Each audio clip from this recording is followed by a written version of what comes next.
ওটা এমনি বললাম তোমার বাজে কথা বলা বাজে কথা বলা এগুলোই তো কন্টেন্ট। যাতে কনফিউশন না থাকে সেটার জন্য জবরদস্তি দেখতে হবে, এটা পরে কনফিউজ হয়ে যাবে না।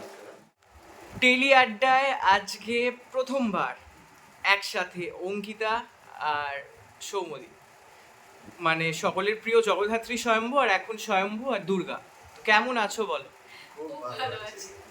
একসাথে খুব ভালো আছে। দর্শকরা কেমন আছে আশা করছি খুব ভালো আছে।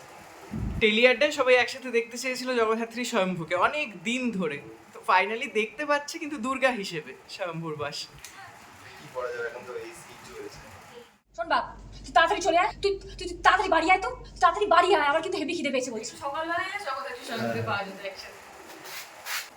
গল্পে এখন ভীষণ টানটা উত্তেজনা চলছে, তার কারণ দীর্ঘ 20 বছর পর জগদ্ধাত্রী ফাইনালি কথা বলতে পেরেছে এবং একটা অপারেশন হচ্ছে, সেখানে অপারেশনটা জগদ্ধাত্রী সাড়া দিয়েছে এবং কথা বলতে পারছে।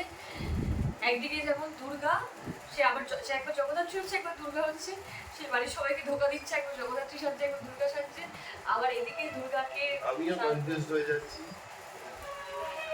এদিকে স্বয়ম্ভু দুর্গাকে অনাথ আশ্রমে, জগদ্ধাত্রীকে অনাথ ও আশ্রমে। কনফিউজ তোমার কথাটা ভাবতে ভাবতে আমি কনফিউজ হয়ে গেছি। বাজে কথা বলা বাজে কথা বলা আমিও বুঝতে পারছি না। বলো কি বলছো? বলো, আমি confused। না বলো, না, না, তুমি লোককে কনফিউজ করছো। সেটা যাতে কনফিউশন না থাকে সেটার জন্য জবরদস্তি দেখতে হবে, এটা পরে কনফিউজ হয়ে যাবে না। তারপরে টিভিটা খুলে দেখবে, মানে সব কনফিউশন ক্লিয়ার হবে। একদম ঠিক কথা বলে দিয়েছি। যত কনফিউশন আছে সেগুলো টিভির সঙ্গে সামনের সময় করবে, জি বাংলা জগদ্ধাত্রী দেখতে পাচ্ছ কনফিউশন ক্লিয়ার। তুই আর আমি একেবারে একসাথে বসে জমিয়ে খাবো। আর শোন, আসলে আমার মাটাকে কিন্তু খাইয়ে দিয়ে আসবি, হ্যাঁ? যদিও জানি আমার বলার কোনো দরকার নেই, তুই এমনি খাইয়ে আসবি মা। একদম প্রেম না তোদের মধ্যে, একদম সাক্কাস লাভ তোদের মধ্যে, বুঝলি তো? যা যা যা যা, মাটাকে খাইয়ে দে, একটু প্রেম টেম করে এখানে চলে আয় তাড়াতাড়ি। দুর্গাপুজো নিয়ে কতটা এক্সাইটেড এখন থেকে? ভীষণই এক্সাইটেড। এখন রিল খুললে ওই রিলগুলো আসছে, আর এতদিন বাকি আর এতদিন বাকি। দুর্গাপুজো মানে তো বাঙালির কাছে একটা বিশাল বড় জিনিস, একটা ভীষণ এক্সাইটমেন্ট কাজ করছে, একদিন আগে থেকে কাজ করতে শুরু করে। কিন্তু ব্যাপার আসছে মজা।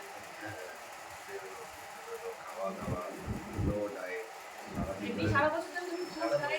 ডায়েট করি না। আমি মোটামুটি সন্ধ্যেবেলা অবধি ডায়েটটা করি, আর আমার হাতে থাকে না কিছু। তো ওইটা তো আমার হাতে থাকেই না, পুজোর 4-5 দিন তো আমার হাতে থাকেই না। তো বন্ধু বান্ধবদের হাতে চলে যায়, ওরা যা খায় আমি তাই খাই। দর্শকরা আমাকে যেটা প্রশ্ন করেছে, জগদ্ধাত্রী কবে সুস্থ হবে, হ্যাঁ, এটাই জগদ্ধাত্রী কবে কথা বলবে, জগদ্ধাত্রী কবে সুস্থ হবে, এটা একটা ওই এর আগে একটা ইন্টারভিউতে বললাম, কালকে মাইকের প্রশ্ন করেছে আমার ক্রিমিনাল ভাইটা কোথায়, ডিরেক্ট, আরে দাদা আপনার ক্রিমিনাল ভাইটা কোথায়, কি খবর, ক্রিমিনাল ভাই এখন ছুটিতে আছে। দর্শকদের এটাই বলবো, ভীষণ সুন্দর সুন্দর পর্ব আমাদের এখন চলছে, যে পর্বগুলো চলছে আমাদের পড়তে ভীষণ মজা লাগে, সত্যি ভীষণ মজাদার পর্ব চলছে। আজকে আমি একটা ভীষণ সুন্দর সিন করলাম, দাদা দিয়েছিলেন একটা এত সুন্দর, যেখানে আমি একবার জগদ্ধাত্রী হচ্ছে, একবার দুর্গা হচ্ছে, আবার জগদ্ধাত্রী হচ্ছে, আমার দুর্গা হচ্ছে, মানে একই সাথে একইভাবে দুটো চরিত্র করলাম। এবং জগদ্ধাত্রী এখন সুস্থ হচ্ছে, ও আস্তে আস্তে অল্প অল্প করে কথা বলছে। তো এতদিন দর্শক যেগুলো দেখতে চেয়েছিল সেরকমই সিন আপনারা দেখতে পাবেন আশা করছি, যেখানে জগদ্ধাত্রী স্বয়ম্ভু একসাথে, বা জগদ্ধাত্রী একটু একটু করে সুস্থ হচ্ছে, যেখানে দুর্গা আছে, বর্দি আছে, সবাই আছে। তো ভীষণ সুন্দর সুন্দর সিন এখন আমাদের হচ্ছে, যেটা বরাবরই হয়ে এসছে। সবাইকে পেছনে ফেলে না আজকে অ্যাক্টিং করবো, বুঝলি তো? এখন আরো মজা লাগছে, প্রত্যেক সিনগুলো আপনারা প্রত্যেকদিন দেখুন, জগদ্ধাত্রীর সঙ্গে সাতটা